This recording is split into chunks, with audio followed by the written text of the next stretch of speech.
The Navy has identified the sailor who died of COVID-19 from the San Diego-based USS Theodore Roosevelt. Chief Petty Officer Charles Thacker tested positive for the virus last month and died last week. 10 News reporter Laura Acevedo has new information about how the virus made it onto the ship.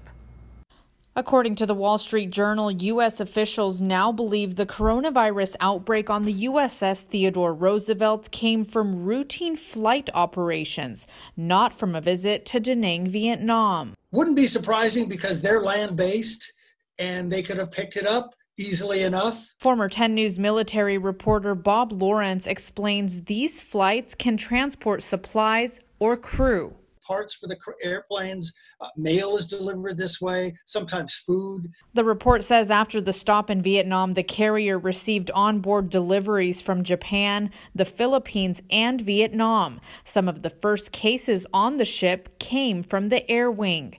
The report also points out that the first 8 sailors to test positive did so more than 2 weeks after the port visit, longer than the incubation period for the virus.